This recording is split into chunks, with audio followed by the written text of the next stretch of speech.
Hello friends, आज हम लोग देख रहे हैं हमारे एबीएम के मॉड्यूल सी का chapter 21 development of human resources का पार्ट 9, जिसमें कि हम लोग देखेंगे वर्किंग इन टीम्स। ये भी हमारा सेल्फ डेवलपमेंट का थर्ड पार्ट है फ्रेंड्स।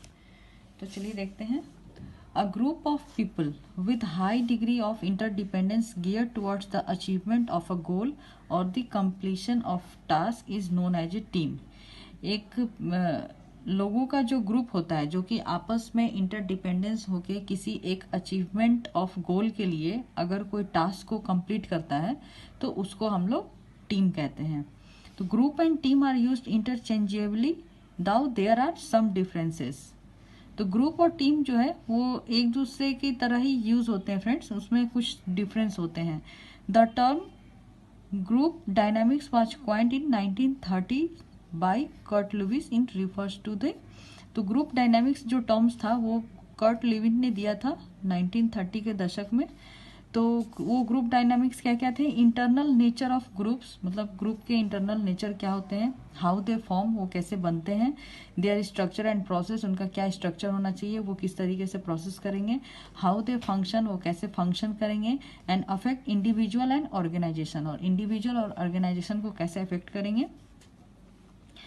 तो understanding group dynamics and the role in the group is a necessary input for increasing effectiveness. अगर हम ग्रुप डायनामिक्स और ग्रुप में जो लोग हैं उनके अगर रोल को अगर हम समझ लें तो हम लोग इसके इफेक्टिवनेस को बढ़ा सकते हैं। Individual must understand that the members have to major set of role to play. हर एक व्यक्ति को ये समझना चाहिए कि एज अ मेंबर अगर आप किसी ग्रुप में काम कर रहे हो तो आपको वहाँ दो मेजर सेट ऑफ जो रोल होते हैं वो प्ले करने होते हैं। तो one set is gear toward the task of the group. तो पहला होता है कि हमारा ग्रुप का जो टास्क है आप उसको कैसे कंप्लीट कर रहे हैं, and the other one is to maintain the cohesiveness of the group. और दूसरा है कि आपका ग्रुप जो है वो एकजुटता के साथ बना रहे, तो वो कैसे बना रहेगा। द इश्यूज, इसमें अब क्या क्या आपके इशू आ सकते हैं किसी भी ग्रुप में। तो लिसनिंग टू अदर मेंबर्स, आप दूसरे मेंबर को कैसे सुनेंगे, कैसे उनको रिस्पेक्ट करेंगे, उनके व्यूज़ और आइडियाज़ को। अपना अगर आपका कोई एक्टिविटी है तो आप उसको कैसे कंट्रीब्यूट करेंगे। Understanding the appropriate meaning of consensus and group decision making process.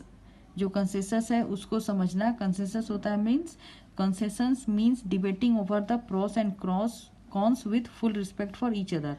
अगर मान लीजिए ग्रुप में कोई मैटर है तो उसके क्या प्रोज एंड कॉन्स होंगे, तो उस पर एक दूसरे के साथ डिबेट करना और रिस्पेक्टफुली डिबेट करना। किसी को ये नहीं है कि हम उसको उसकी बात को ना सुने या उसको नज़रअंदाज करें, इस तरीके की भावना ग्रुप में नहीं होनी चाहिए।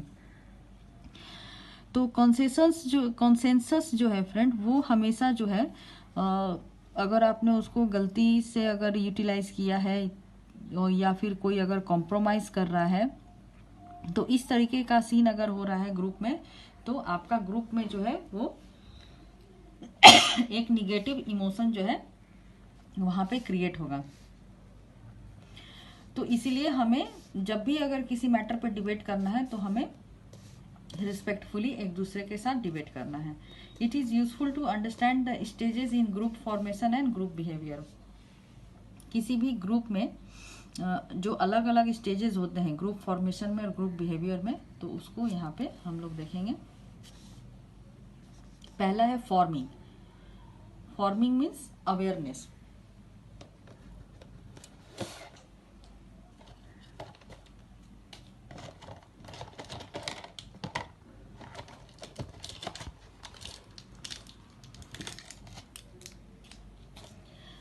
तो अवेयरनेस में क्या है friend? Members with valid experience get acquainted, understand the team's goal and its role.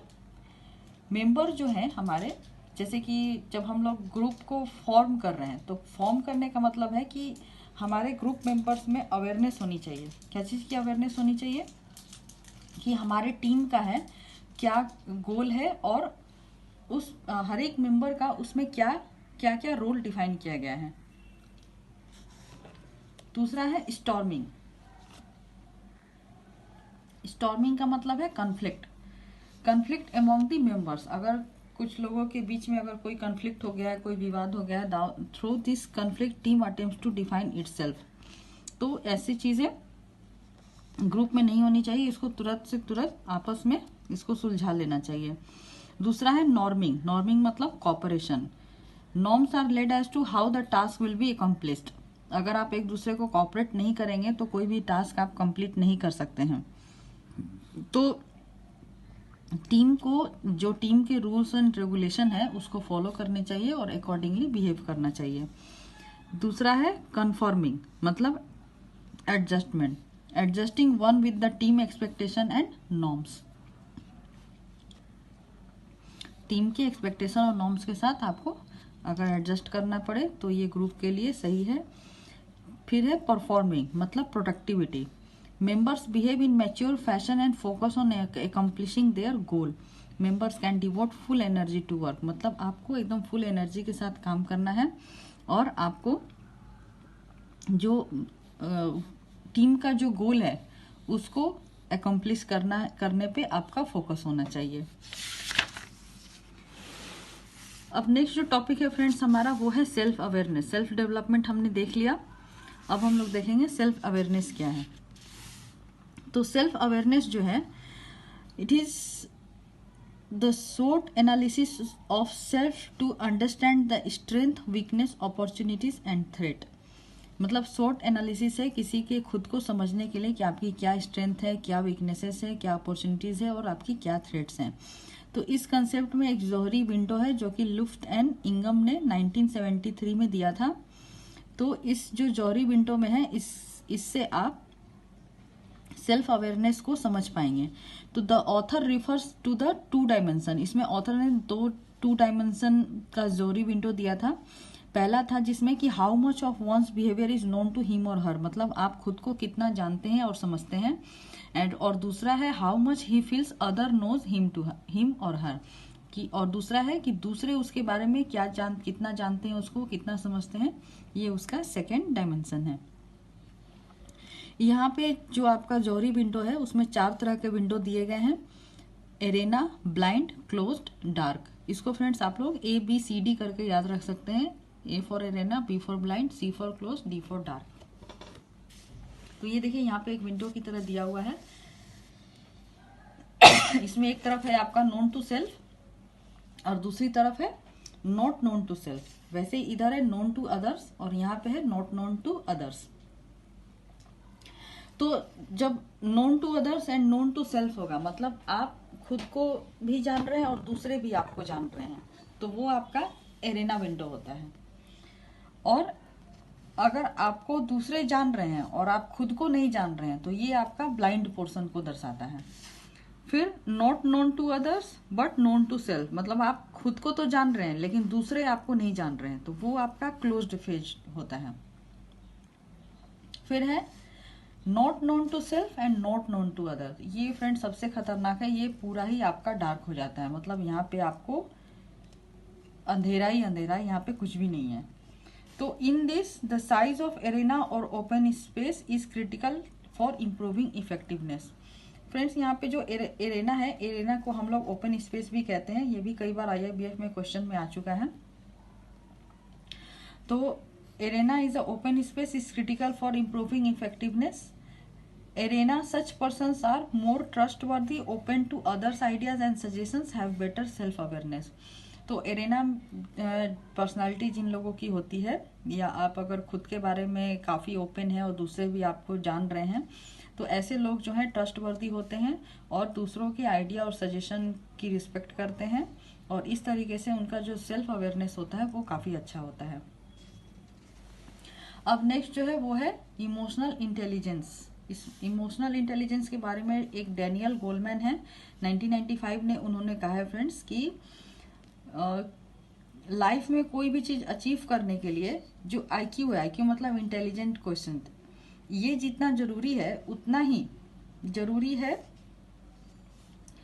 आपका इमोशनल इंटेलिजेंस। देखिए यहाँ पे इन्होंने कहा है कि link between IQ test score and the achievement in life is dwarfed by the totality of other characteristic that one brings to life।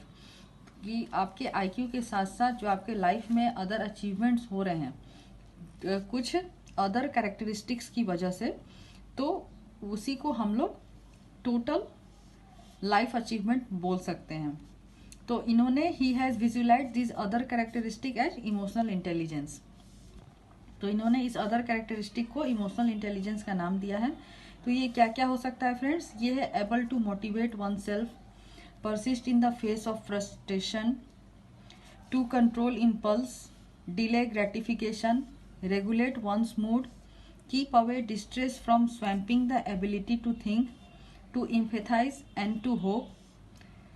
So Goleman has drawn on the understanding developed by Gardner in his 1983 work on intelligence and success in life. Goleman ने जो है gardener का जो उनका intelligence and success in life के ऊपर जो भी उनका डेवलपमेंट था उसको उन्होंने आगे बढ़ाया। Goleman states that unlike the IQ which is stable from childhood, emotional intelligence grows throughout adulthood. जैसे चाइल्ड में आईक्यू जो है आपका चाइल्ड से ही बढ़ता है, वैसे इमोशनल इंटेलिजेंस जो है वो आपका एडल्टहुड से ग्रो होना शुरू होता है। It can be learned as one mature with proper awareness, assessment and effort to correct.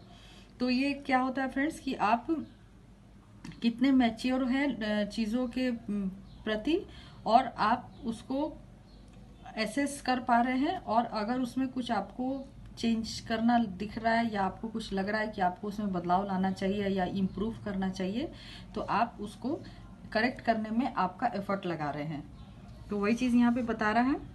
The 5 components of emotional intelligence which relate to how we manage ourselves and manage others. अब हम खुद को और others को कैसे manage करते हैं उसके आधार पर इमोशनल इंटेलिजेंस को 5 कंपोनेंट्स में बांटा गया है। पहला है सेल्फ अवेयरनेस। सेल्फ अवेयरनेस क्या है? Ability to recognise understand one's mood, emotions and drives as well as their effect on others. मतलब आपका खुद का मूड, इमोशंस को पहचानना और इसका दूसरों के ऊपर क्या इफेक्ट हो रहा है उसको एनालाइज करना, वो आपका सेल्फ अवेयरनेस है। नेक्स्ट है सेल्फ रेगुलेशन। सेल्फ रेगुलेशन क्या है? एबिलिटी टू कंट्रोल और redirect disruptive impulse and moods and propensity to suspend judgement to think before acting. मतलब खुद को रेगुलेट करना, अपने आप को डायरेक्ट करना, कंट्रोल करना, कोई भी काम करने से पहले थोड़ा सोच लेना, तो वो आपका सेल्फ रेगुलेशन में आता है। फिर है सेल्फ मोटिवेशन, मतलब passion to work for reason that go beyond money और status and propensity to pursue goals with energy and persistency. मतलब आपका काम करने का जो रीजन है वो आपका पैसे और प्रॉस्पेरिटी से ऊपर उठ के आप अगर किसी गोल को परस्यू करते हो with full energy and persistency, तो वो आपका सेल्फ मोटिवेशन है। फिर है इम्पैथी। इम्पैथी का मतलब है ability to understand the emotional makeup of others and skill to treat people according to their emotional reactions. मतलब आप दूसरे के इमोशन को आप समझ रहे हो और फिर उसी के अकॉर्डिंग आप रिएक्ट कर रहे हो, तो वो आपका इम्पैथी स्किल्स को दर्शाता है। फिर है सोशल स्किल्स। सोशल स्किल्स का मतलब proficiency in managing relationship and building networks and ability to find common ground and build rapport. मतलब अब आप रिलेशनशिप्स को मैनेज करना सीख गए हो, आप नेटवर्क बनाने लगे लोगों का, उसके बाद आप उसमें एक कॉमन ग्राउंड भी फाइंड आउट करने लगे और रैपो बिल्ड कर रहे हैं, तो वो सब आपका सोशल स्किल्स में आता है। वही चीज़ें यहाँ पे फिर से दी है फ्रेंड। जैसे सेल्फ अवेयरनेस क्या इंक्लूड है इसमें? Ability to recognise. तो ये कैसे रिकॉग्नाइज होगा? इसमें सेल्फ असेसमेंट और सेल्फ कॉन्फिडेंस, 2 चीज़ें दी हुई हैं आपकी सेल्फ अवेयरनेस में, जिसमें सेल्फ असेसमेंट्स में आप knowing one's strength and limits, और सेल्फ कॉन्फिडेंस क्या होता है? A strong sense of one self worth and capabilities. ठीक उसी तरह सेल्फ रेगुलेशन का मतलब हुआ सेल्फ कंट्रोल, खुद को कंट्रोल करना। सेल्फ मोटिवेशन मतलब होता है अचीवमेंट ड्राइव, मतलब किसी भी चीज को अचीव करने के लिए खुद को मोटिवेट करना। फिर है इम्पैथी सिग्निफाइज। अब इम्पैथी सिग्निफाइज में you are able to understand others, तो अंडरस्टैंडिंग अदर्स। और सोशल स्किल्स का मतलब हो गया इन्फ्लुएंसिंग, जब आप लोगों को इन्फ्लुएंस करने लगे, नेटवर्क बिल्डिंग करने लगे, रिलेशनशिप्स को मैनेज करने लगे, तो इसका मतलब आप दूसरों को इन्फ्लुएंस कर रहे हैं, तो वो आपका सोशल स्किल्स कवर करेगा। तो फ्रेंड इसी के साथ हमारा जो चैप्टर 21 है मॉड्यूल सी का, वो यहीं ख़त्म होता है। तो चैप्टर 22 के साथ हम अपने नेक्स्ट वीडियो में मिलेंगे। तो तब तक के लिए subscribe our channel and keep watching our channel, and thank you friends for watching.